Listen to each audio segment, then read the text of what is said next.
competition ever in this race. We'll touch on that a little bit later. Back at the start line, and still thousands pouring across that start line, just taking their time. The ones without numbers are known as the bandits, who just show up the day of the race and decide to run the Boston Marathon. Why not? It's a beautiful day. It is sunny, a little bit cloudy. As we mentioned, that headwind will make things very difficult. and maybe this guy will dribble the whole way. A couple of members of the Globetrotters got in here at the competition. I can't believe that Tuba is going to make it the entire 26.2 miles. This is actually a pretty serious race when you talk to the runners. They're always concerned about the weather, but it's nice to see a little lightness at the back of the pack here.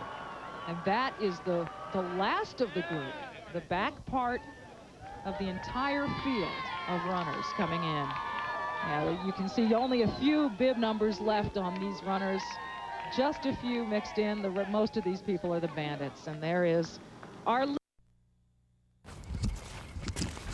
These boots were made for walking. I've just enjoyed being outdoors, and any chance I get, I'll go out and hike some mountains and hike some trails.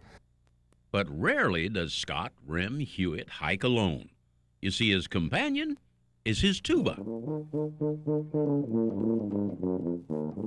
In fact, he lugged that musical metal monster the entire 2,000-plus miles of the Appalachian Trail. A lot of people had a lot of disbelief that this couldn't be for real, that there's just no absolute way that I could be doing a thru hike on the trail with such an instrument. He had just received his master's degree in music and was looking for something to do. So naturally, he chose his two favorite things, hiking and playing the horn. And word got out that I was coming down the trail, so everybody would be on the lookout for me. When they'd see me, they'd all ask me to play them a tune. So if it was around lunchtime and I was taking a break, I'd whip out the tuba, play some tune. It turns out that my favorite and everyone's favorite was Linus and Lucy.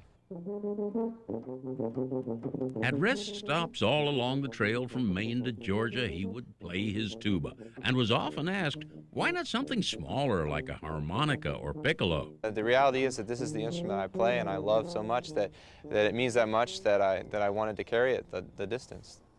Hiking the entire length of that trail is indeed noteworthy, but to do it like a one-man marching band carrying a tuba takes a lot of brass. I wonder what he'll do for an encore.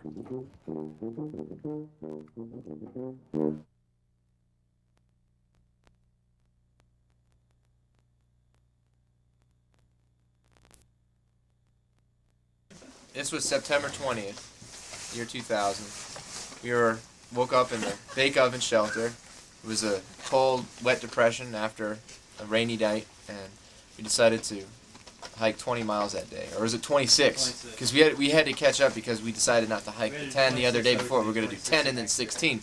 But we didn't do the 10 because we didn't want to hike in the rain. Okay. So we decided to do 26 this day. Well, we gone about 4 miles when we came upon what's called a knife edge, and this is kind of a rocky, straight edge kind of thing that's not as steep as Katahdin knife edge, but it's kind of just like a knife edge. It has cliffs on either side, but not that steep. Well, we got up to the top, and we're climbing up, and Solid's behind me, and I'm climbing up in front of him, when I plant my right foot, and it doesn't plant right, and I lose my balance, and my momentum is carrying me forward. So I fall over, ass over tea kettle, head first. I'm going down 20 feet, and I just see all these colors blurring in my face, and I don't know what to think, but this is it. This is it. Oh, no. This is going to be over. Oh, no. And Oh, no. next thing I hear a crunch. A crunch? And Was that your tuba? That was the tuba. But I didn't know it at the time. I hear a crunch. Like, you know, it could be my head, it could be my face, I don't know. I flip over on my back, and I stop falling. And Solid's just like, Tuba! Tuba, are you alright? And he was freaking out. He's thinking that I'm totally unconscious, that there's going to be blood everywhere, he's going to have to drag me out of here. So he comes around the corner, and I said, I think I'm okay. I really do. And I got myself out of my pack, and I stood there, and I looked down, and I see these 2 gouges in my leg, and a sever in my hand, and I was just like, I don't have anything broken, I don't think, and my head's not decapitated. And then we took a look at the tuba, and then we knew that the tuba took the hit. Charisma's not so well. Charisma definitely saved my life, saved the day, and took the first initial boom impact.